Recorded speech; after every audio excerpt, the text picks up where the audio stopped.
Hello, everybody, and welcome to another episode of the Great CEO podcast. I'm your host today, Stephen Pivnik, and with me, I have another great CEO named Edwin Arroyave from Skyline Security. Welcome, Edwin.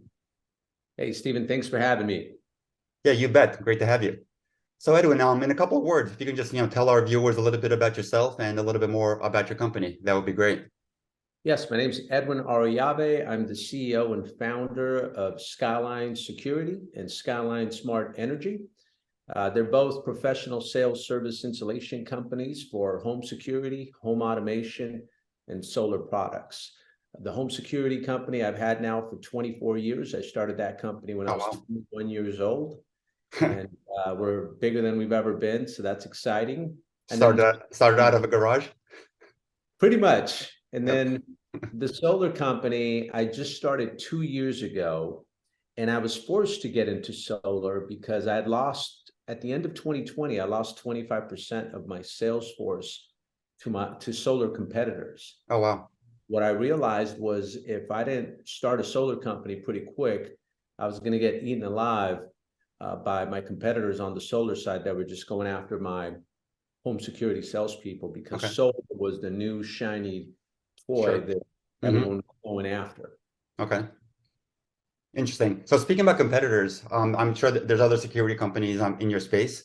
Now that you've added the solar component, how else do you differentiate yourself from some of your competition? Our culture is everything.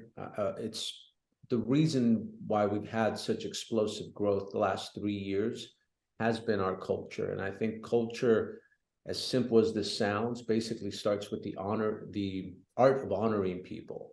Sure. Which basically means you honor people by seeing people, by making sure they know that they matter, making sure that they know that they belong. So, and the other part of culture that we have is we're huge on leadership development.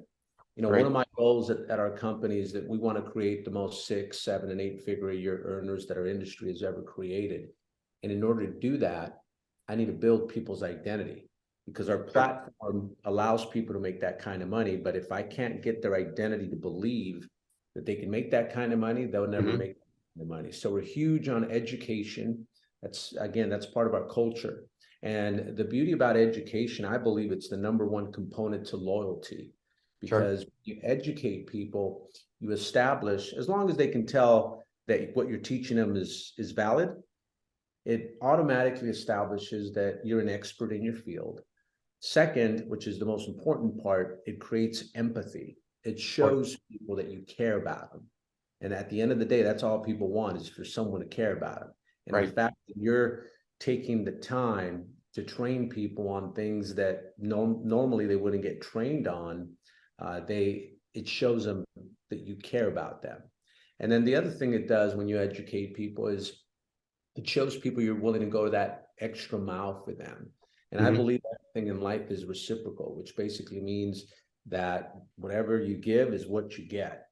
And when people see you going the extra mile for them as a CEO, they go that extra mile for you. Couldn't agree more. I feel like I'm looking in the mirror right now, because I ran my company with the same exact values. So kudos for doing that. I love that. Yeah, I appreciate it. And at the end, the two things that people want, Stephen, is they want to feel like what they do matters, and they want to feel like they're progressing.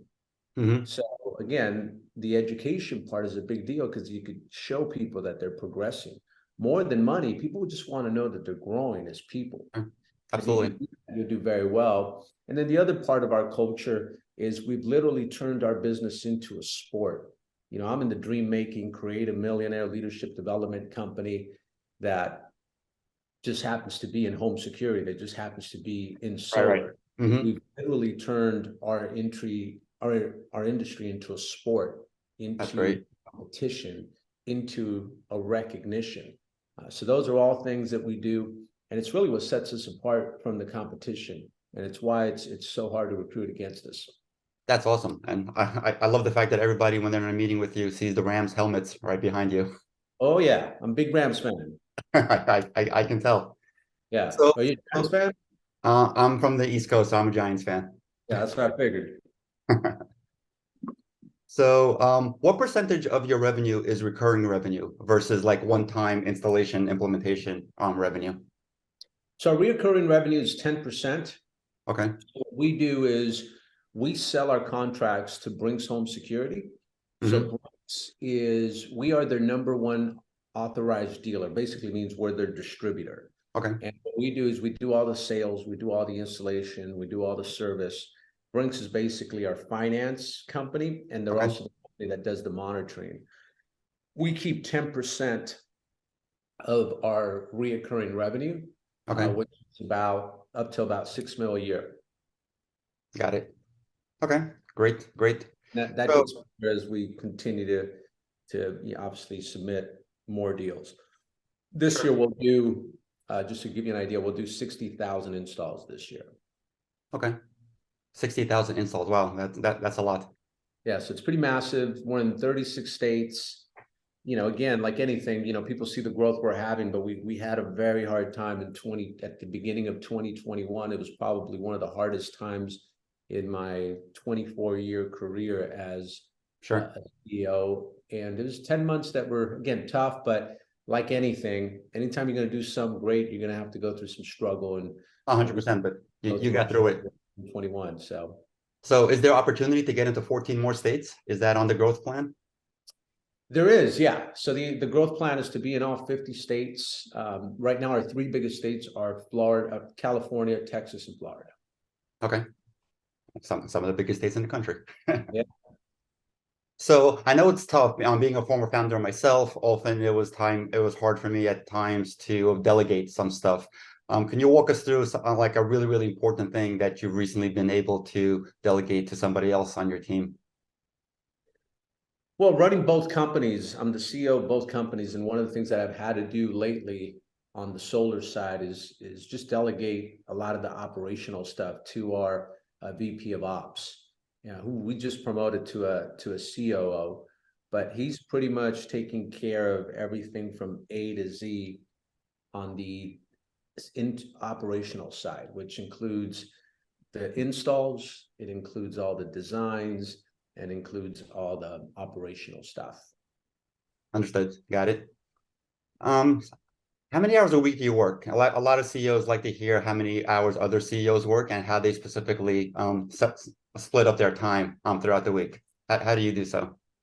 I'm still in the thick of things. I'm kind of weird in that I like to work. Nothing wrong with that. Like what you do, and you'll never work a day in your life. Yeah, like for me, it's the same way I work out every day.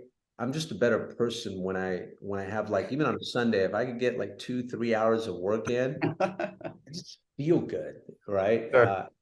I started working at 15 years old, so I Okay. just got used to it.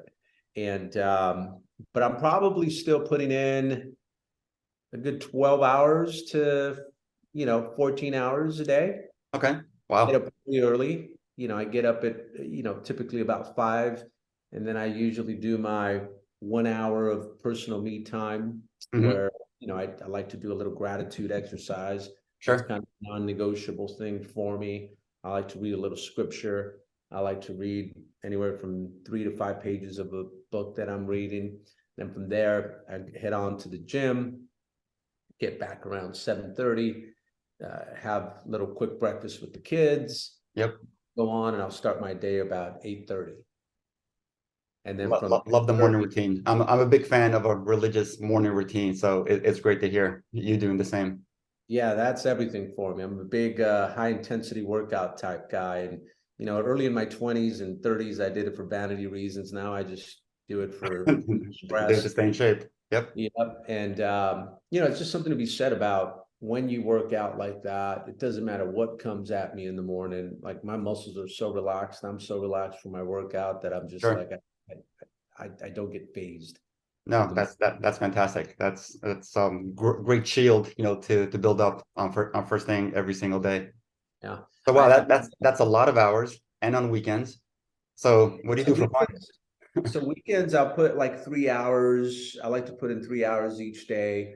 I made a commitment to the wife and kids that, if because I'm not around as much during the week, the entire weekend is theirs. So usually I'll do 16 hours a minimum with the family, but it's 16 hours where I'm fully present and we're doing some exciting stuff. Like we're doing Sure. stuff they're going to remember for a long time. So that's how I try to make up for, I remember telling my wife that, hey, I could come at 6 for dinner every night, but if I'm not present during dinner because I'm thinking of all the things that I haven't done, what's the point? I'd rather give you 16 hours on a weekend where I'm fully present, no phone. We're going all in. We're going to do some great trips, create great memories. So we Sure. kind of negotiated that deal. And sometimes I do get home at 6 and I'm able to have that dinner like she wants. But we Right. have that agreement where, hey, if I can't come, I'll make it up on the weekend. That said, the people that have been affected are more like my friends. I don't have time for the friends is probably I probably want, but it's definitely worth it because I am loving Sure. what I do. I get to change many lives with what I do, and what I love about my business, Stephen, is it gives everyone a shot. And I'm a firm believer that in life people just need a shot, a system, a leader that's going to be patient with them, that's going to show them how to do it.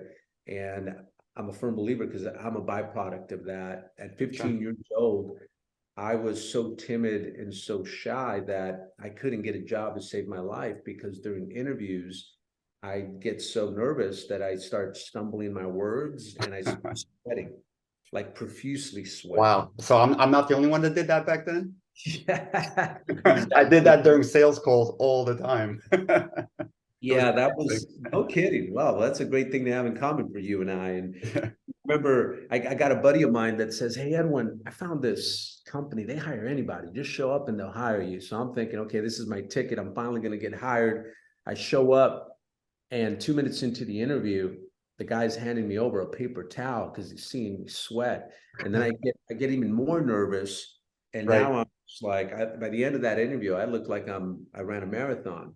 So of course, I don't get the job. And as I'm walking back to my car, I stopped by the restroom to kind of wash my face off. And I was so discouraged because my buddy told me they hire anybody there, right? And at the time, I just started praying. I said, God, just give me a shot. Give me a shot. I just need to help my family. And I promise you, I'll work harder than anybody's ever worked. And I'll always praise your name. And as I left that restroom, there's a gentleman outside. He says, "Hey, kid, when do you start?" I said, I don't start. I'm the one that didn't get a job. I mean, you guys are busy. I mean, you guys are full. And he says, "No, we're not." He says, "Come with me." He takes me over to the HR room and he says, "Hey, I need this kid to get started. I need him tomorrow at 3. And that same person is this same person that 6 years later, when I turned 21 years old, helped me start the home security company. Oh, So wow.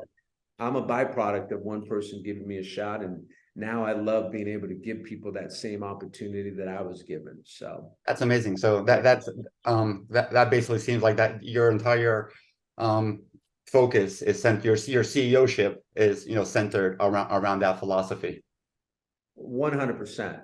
And most of my time as a CEO gets spent, I think one of the things that has made us different, Stephen, is no matter how big we've gotten, we'll do about 200 in revenue this year with both companies.